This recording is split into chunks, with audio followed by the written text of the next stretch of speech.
I'm really delighted to welcome Sue Osborne, who is the Chief Executive of the School for Social Entrepreneurs in Yorkshire and the North East.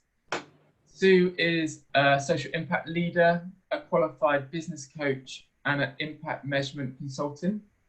And she's worked in social enterprise for almost 20 years. So she's got loads of knowledge and skills to share. So really excited to have her with us today.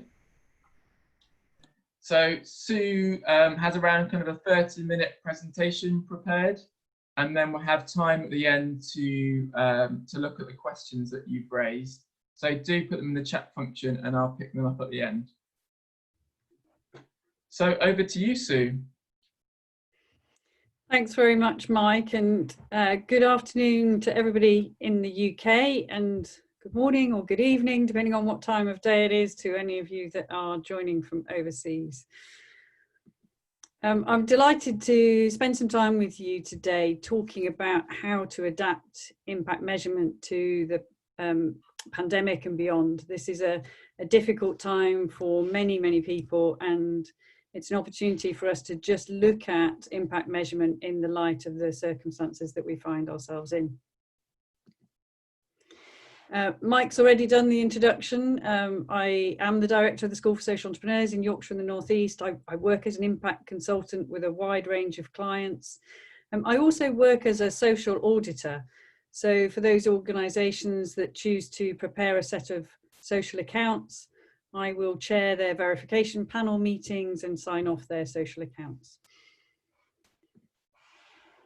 So I guess what I want to do just to start us off today is to just be really clear about what we mean by social impact. So social impact is the benefit that's created for people, for communities, and for the environment. And typically an enterprise will plan the activities that they intend to carry out.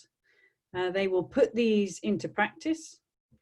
They will then evaluate the activities, interpret the findings of the evaluation, which will in turn inform the planning of the next set of activities. And I think this cycle is well understood and effective in terms of using impact measurement as a strategic tool within the enterprise.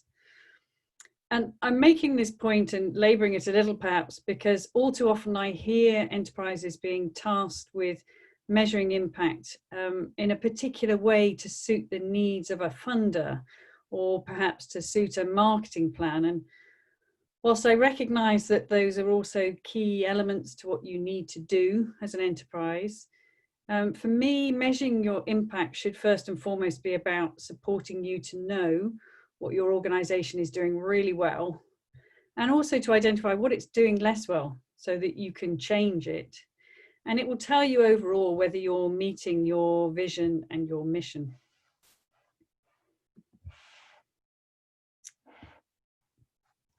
This is now about how we apply impact measurement in your enterprise. And for those of you that know me, I would most often in my sort of time of working as an impact consultant be looking at the area of the diagram called framework evaluation. So those that I work with, I encourage them to embed an established methodology. It will help them create strong and robust data, which will allow them to scale. But COVID-19 has changed all of this, and we find ourselves in a very different place at the moment. And what we're actually finding is that we're on that other end of the diagram. We're in this area when developmental evaluation is needed. So we need small kind of light touch review cycles because many enterprises are piloting new ideas and they're perhaps pivoting the way that they work or assessing the way that they're working on a daily or weekly basis. So we find ourselves at the moment at this other end of that scale. We're at that rapid learning environment. And certainly here in the UK, what I'm observing is that some of the typical metrics that we might see the public sector report on. So for example, we have NHS England would normally report quite consistently on a range of indicators. All of that has been paused since the onset of the pandemic. So they too are embracing a rapid learning environment and they are exploring what they can or they can't measure at this time. So that habitual way of working that I've described in the diagram in the bottom right-hand corner around planning and practice and evaluating and interpreting the findings, we're doing that in quite a different way at this current time. As I go through this presentation and we talk about what impact measurement might mean for you, depending on where your organisation is at, I think it's important to remember the need to balance robustness with feasibility.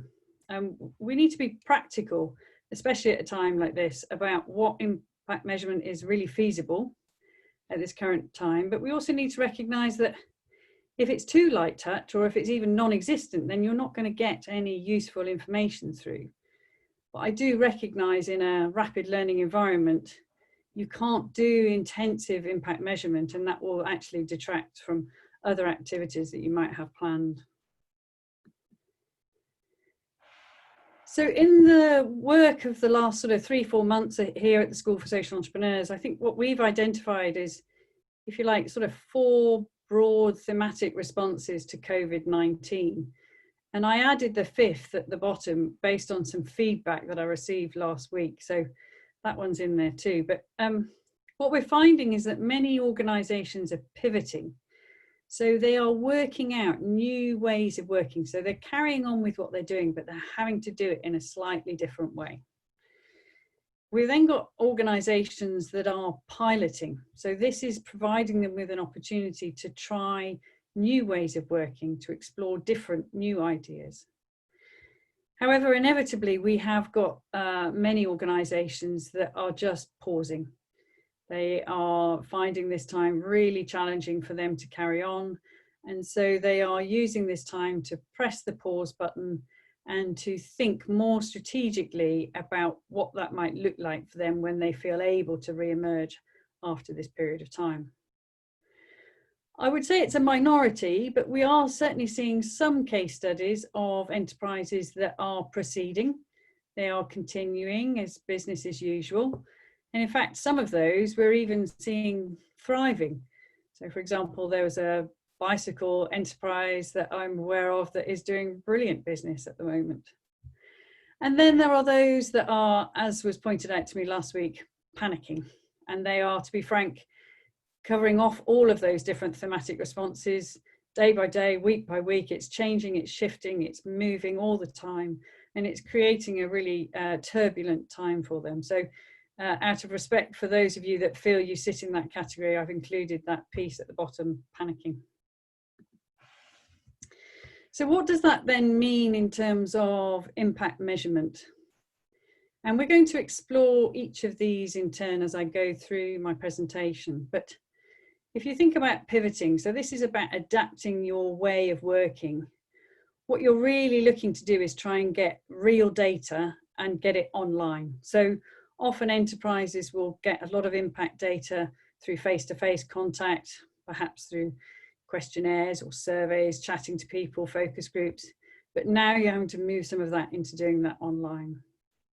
Piloting, so this is brand new areas of working. So this is stuff that you haven't explored before, and you're having to look at what data can you get that is kind of good enough and quick enough to shape your next kind of iteration of this pilot that you're developing. Pausing, if you are at that point where you're having to take some time out and you're thinking strategically about what next, this is a great opportunity to develop a theory of change. Just to stop 1 sec, a few people mentioned they can't hear anything. Oh, okay. I don't know if that's other people's experiences. Could you just say in your chat if you can hear? So audio is fine for other people. Mine is fine. Okay, so we just carry on, but maybe just check your settings if your audio is not working. Sorry about that, Sue. Thank you. That's all right. I'm mindful I don't have a headset on, so if we need to make that switched, just let me know and I can go and find one. I think a lot of people have said it's fine for them, so we're good. Okay. Okay, so if you are an organisation that's pausing, this is a great opportunity to think about developing a theory of change, and I'll talk to that in a little while. For those of you that are proceeding, evaluation is possibly a low priority. You're focused on delivery, but as I said at the outset, it's important to be doing something around this area. And then my advice to those of you that feel you are panicking, and I will talk to this in a bit, just do one thing in terms of impact and evaluation. Just don't drop it completely. Just look at what feels possible. So with each of these, what I'm going to do is just think about what is the impact that you're trying to achieve, depending on which thematic response you feel you belong to, and what is the purpose of that evaluation. So we're going to look first of all at pivoting. So with pivoting, what we're recognizing is that the usual impact evaluation tools that you might be using need to be reviewed. You need to explore and see whether they're still fit for purpose. And it might be that you have to put some evaluation on hold, or it might be that you have to look at ways of doing it differently. And the good news is evaluation is a flexible tool that can be adapted to any situation. And what information do you really need to make decisions? So what I'm encouraging you here to think about is to identify the most important questions that you need to have answers to. So which of these are urgent right now? And which of these aren't so urgent, but might become important in the medium term? And I'm going to use an example now that Impact Investing used in a webinar they shared a few weeks ago. And the example is that you work for a local community centre that runs a food bank. And for those of you that aren't in the UK, a food bank is a place where those people who don't have enough food, using a voucher system, can go and access food to feed themselves and their family for 3 days. It also provides an advice service to support people with benefits, housing, and/or any employment issues.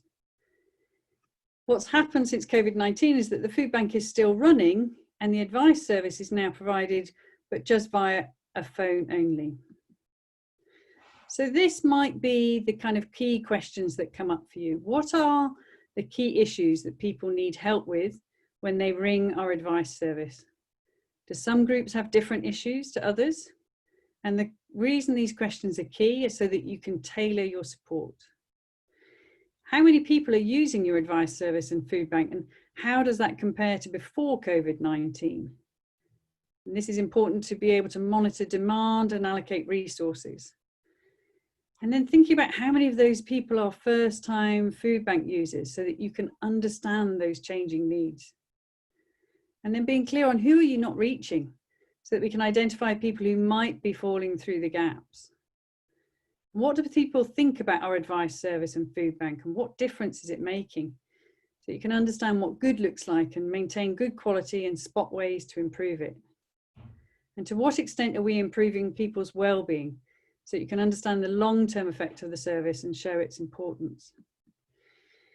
And what I've suggested here is how to prioritize these. So you can't do everything. You can't get all the questions answered. So I've highlighted those in green that would be useful to be thinking about how can you capture that data.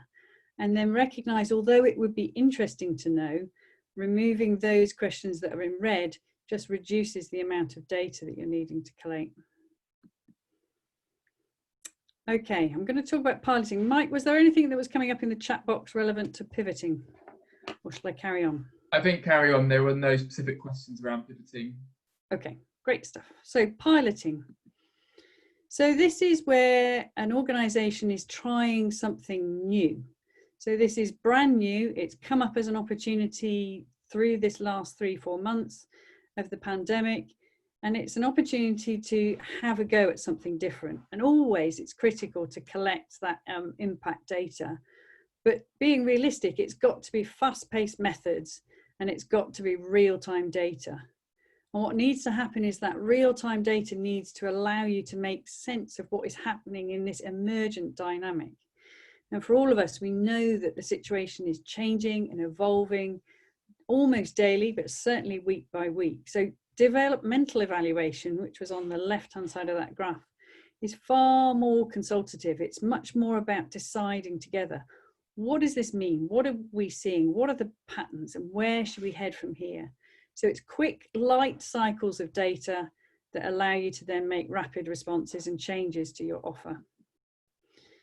So let's come up with another example. You run a dance enterprise, you usually deliver face-to-face in a variety of settings with a wide range of beneficiaries. But due to lockdown, you're unable to maintain face-to-face delivery. You've never done it before, but everyone else is going online, so you decide to trial running dance classes online. Okay, so these are the sort of key questions that you might be asking yourself. How many people will attend an online dance class so that you can identify demand and allocate resources?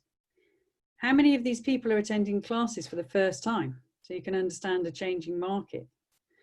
Who are we not reaching so you can identify people who might not be able to engage with or be interested in an online proposition?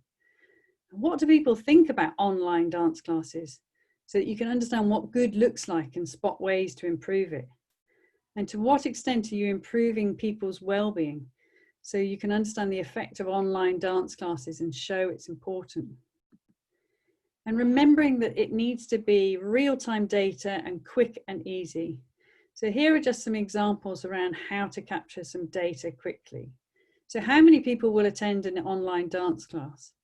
Assuming that you're putting out a marketing campaign to promote this, what are those key couple of questions that you can ask to capture data on those who respond positively to your promotion?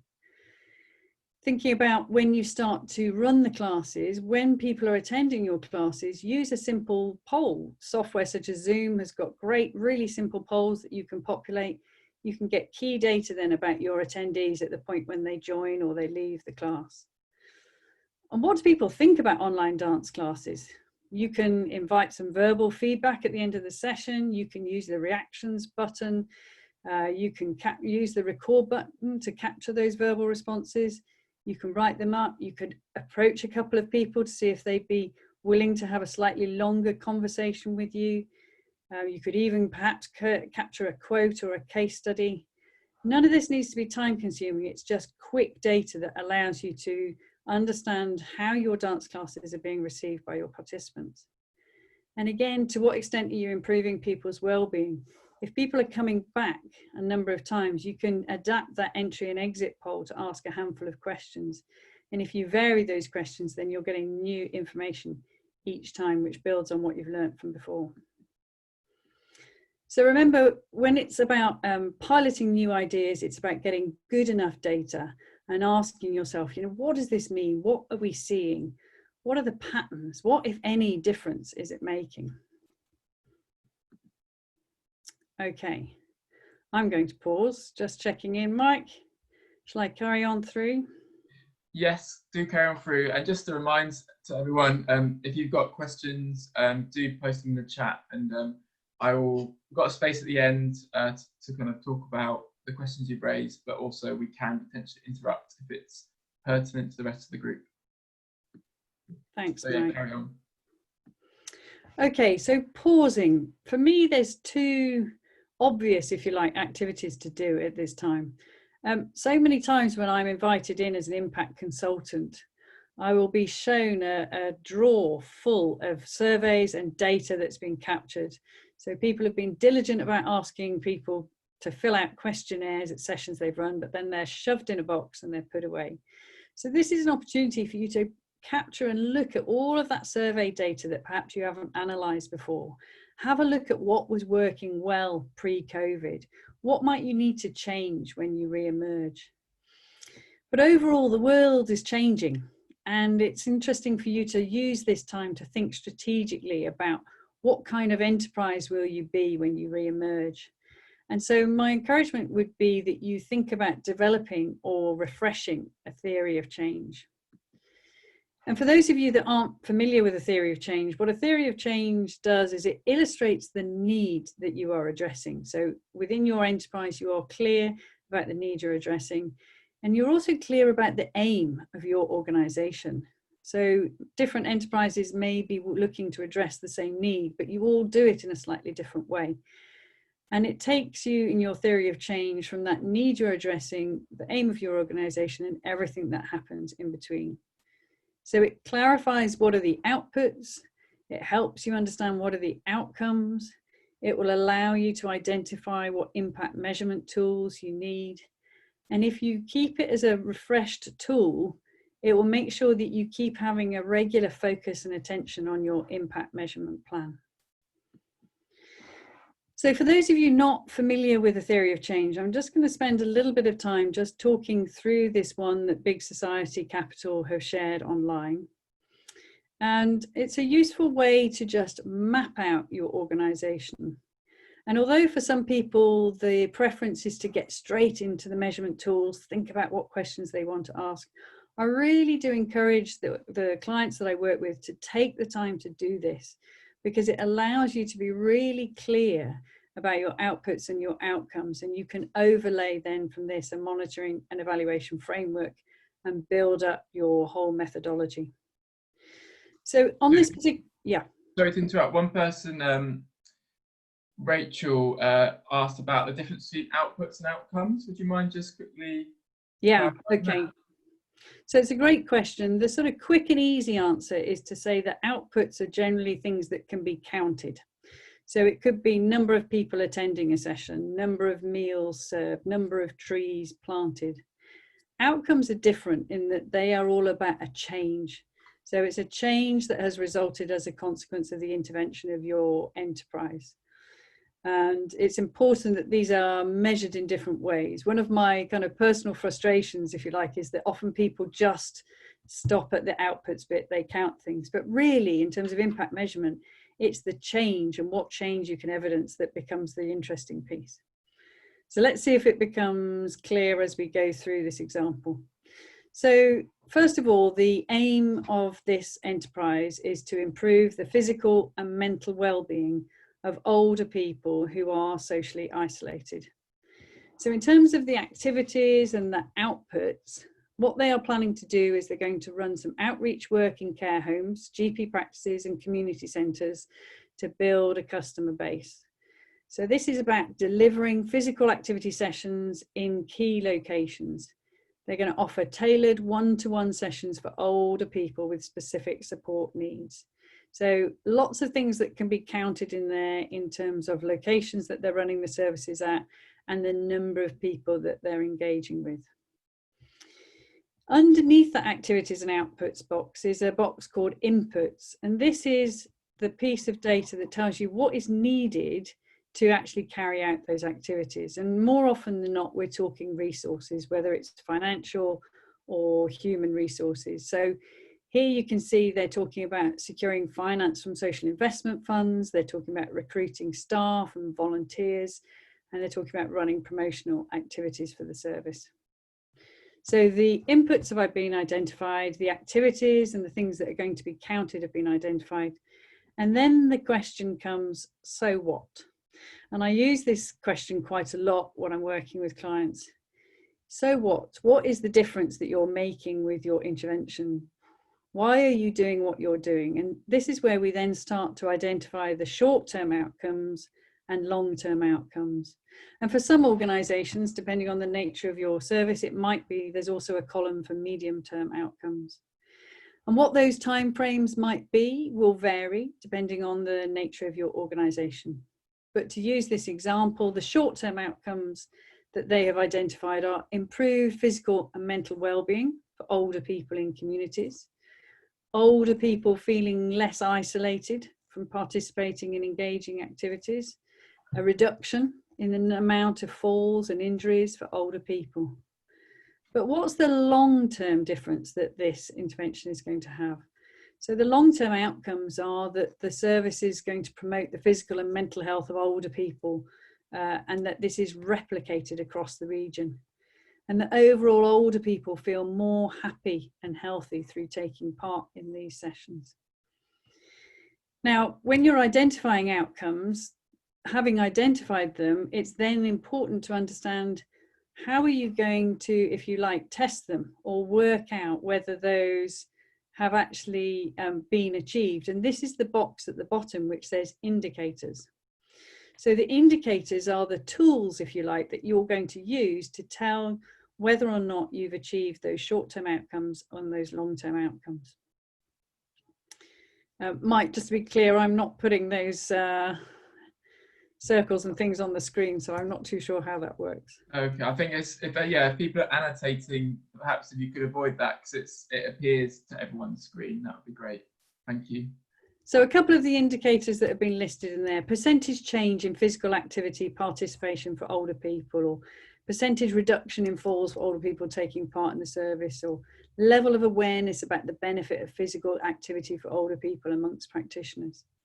So mapping out your work as a theory of change is a great first step in terms of developing your impact measurement framework, and is a great activity to undertake if you are currently pausing your work.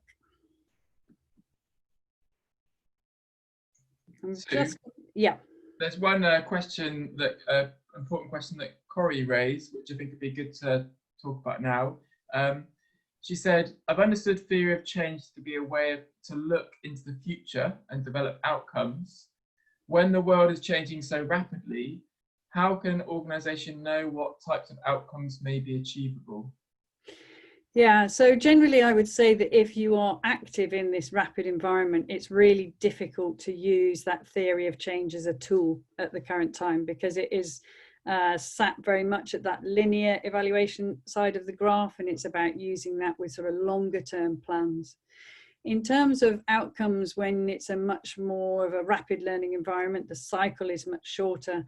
It's just about observing what you're seeing at this current time. You know, what is the change that you're seeing when you're asking those questions on a daily basis of the beneficiaries of your organization? What difference are you making?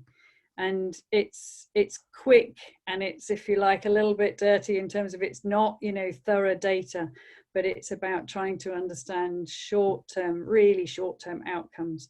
But it would be hard to map that out with any substance on a theory of change when the environment is so rapid.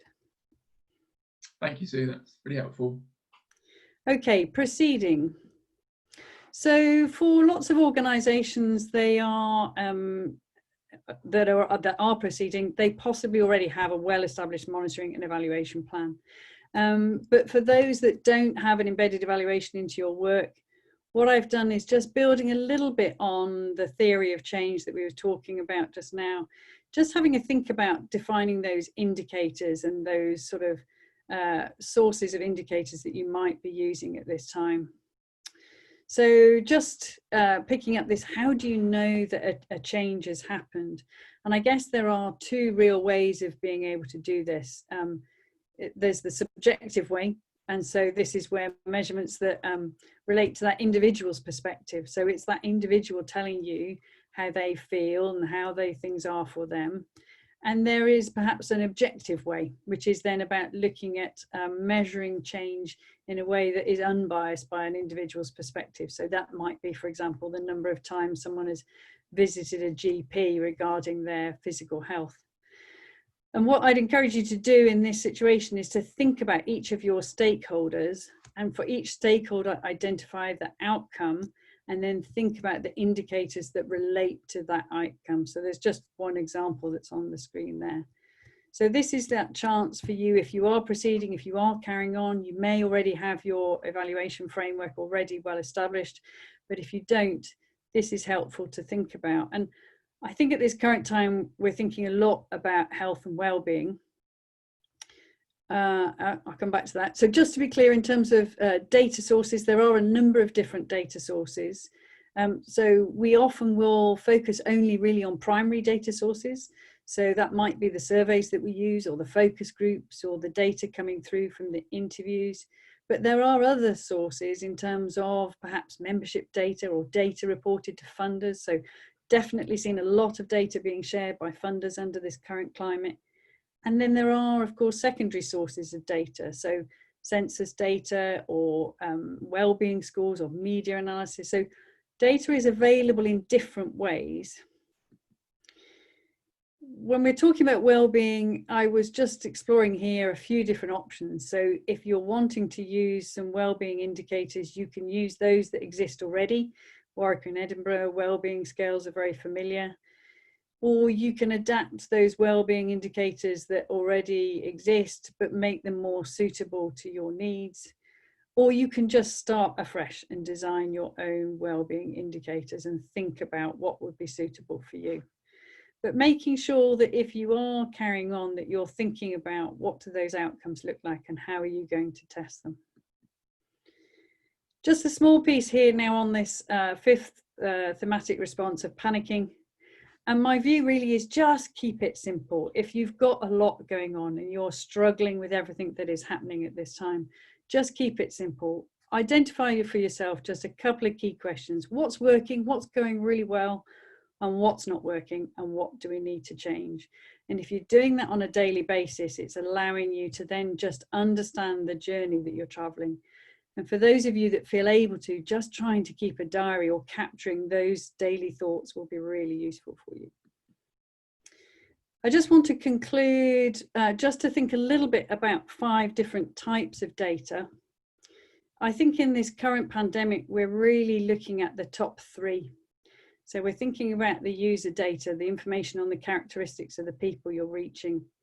We're thinking about how service users engage with your service and to what extent they're using it. And we're wanting feedback from people. So in this developmental evaluation stage that we're at, this is where the data is useful in these 3 areas. In more of the linear evaluation, that's where we're more sitting with that outcomes data and that impact data, wanting to have that understanding of that longer piece. And that will come in time as we start to re-emerge out of this. But as you are piloting or pivoting, trying to get the data in those first 3 areas is key.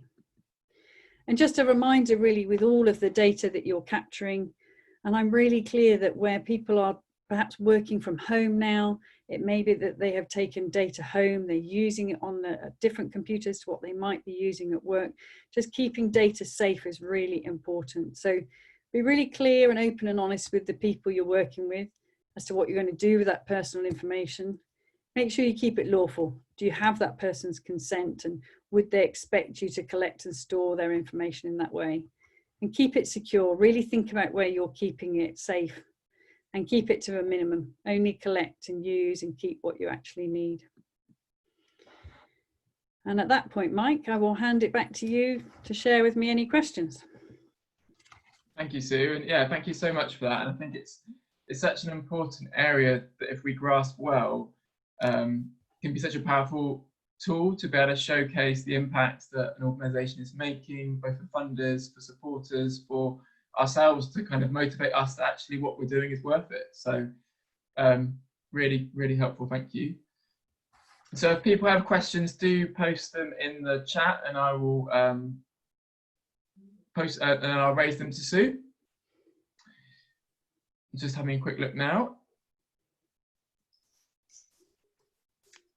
So Steve raised one question saying, one thing that keeps coming up, especially in these strange times, is the need to also be outward looking and to collaborate. Any useful tips on how social enterprises can do this? Yeah, so this is a really interesting and for me positive piece to come out of this. I think where enterprises have perhaps seen themselves previously in competition with others, there is a recognition that collaboration could be a great way forward. I noticed on one of the, I think it was Social Enterprise UK, one of their really early webinars, Karen Lynch, who used to run one of the enterprises, his name's gone out of my mind, she spoke very much about how they grabbed that collaboration opportunity. Didn't necessarily feel comfortable, wasn't something that they'd done before, but they reached out to a variety of organisations and said, in this current climate, things are tough. How can we work well together? And I'm seeing it amongst the funders. So I talked earlier about how funders are capturing all sorts of data. There is some really great data collection being shared amongst funders. So, you know, you have the opportunity where you've got impact data to go out to other enterprises and share what you know is working well, and be honest perhaps about the areas that you're not managing to do so well or where you'd like to reach, and see what opportunities can be created. Great, thank you, Sue. Another question from Rachel and Veronica on the kind of same lines is around, have you got any recommendations for measurement tools, software or programs to help kind of gather data or kind of showcase data that you've collected? Yeah, so maybe maybe what I should do is I've got a sort of resource handout that I could perhaps post up on the website at the same time as when this recording goes out live, that we could share that. So there are all sorts of tools out there, but I think it depends on the size and scale of your enterprise, really. I think sometimes people jump to a measurement tool thinking that will save them having to do the thought process behind it, or thinking that it will give them all the answers. I do think it can be really helpful to still go through some of that thinking for yourself, still thinking about, you know, what are the questions that you want to ask. At the end of the day, you are the expert with your beneficiaries. You know them best of all. Any tool that has been created by a funder or some other individual or organization to try and meet the needs of many different enterprises. And so it may be that if you pick up one of those tools, they don't fully address what you're trying to do. So I think it's a difficult situation as to whether to go down the route of using some of the sort of online tools that are available, or whether it's about trying to create something bespoke. But I can certainly, yeah, I've got a handout with a whole list of different tools that's probably easier if we share it through the website rather than trying to run through any of that, putting it on the screen here. Great, thanks, Sue. And kind of a question linked to that from Louise is around, actually in terms of publicising your impact data, is traditional kind of PDF document with photos, images the best way, or are there any kind of newer methods that you would say help make your work stand out? Yeah, so great question. So I kind of go back to my point at the beginning that, you know, all of that data needs to be purposeful for you. So when you have that very first point, it's about, you know, how do you want to look at that data? What's it going to tell you internally? And then, of course, there comes that secondary piece around how are you going to share that externally? And yes, for some organizations, the one-page flyer with the key stat on it is the best way to do it, because that's what your resources are going to tell. For others, you can be much more creative. So I talked about organizations that have social accounts, and I can include a list of those, if you like, on the handout.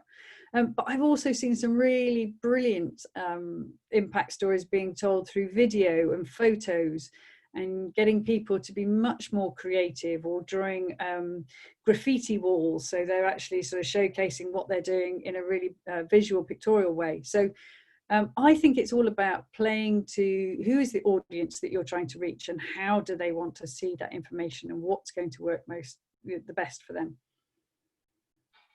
Great, thank you, Sue. And then Andrew raised the question around if you know of existing organisations that might share their methodology, maybe their theory of change, with other new startups operating in similar areas, so they can kind of help get a baseline from them.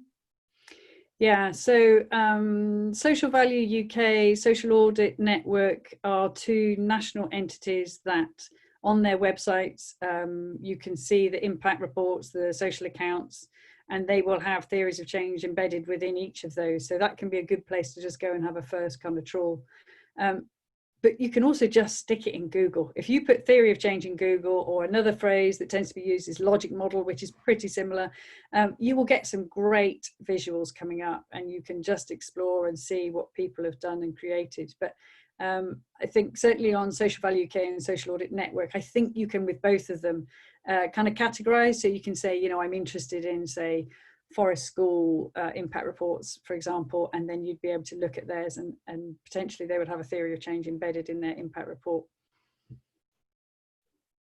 Great, thank you. I know, and I think, Ruchi, you asked a question which I'll mention at the end, but we'll send an email out after this, and there will be an opportunity to have a book and a one-to-one with Sue, so it might be best to kind of raise your question then. Ina did raise a question I think it'd be useful to share. She was asking, are there publicly available sources of data or KPIs on social issues that social enterprises can use to directly link with their impact measurement? Yeah, so there's sources of data that's available through the government. There's sources of data that is academic sources of data. So, for example, the Warwick and Edinburgh Wellbeing Scale, one of the conditions for you using their core questions is that you sign up and you share your data in response back to them. So they have a fantastic data set that is available.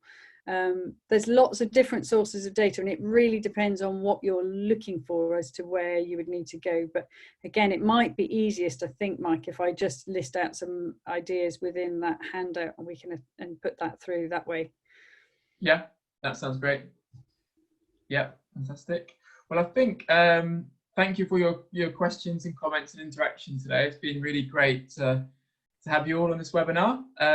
We're going to draw it to a close now, but thank you so much for joining, and we will be sending out the recording of this webinar on our SSE Recover and Rebuild page of our blog. So do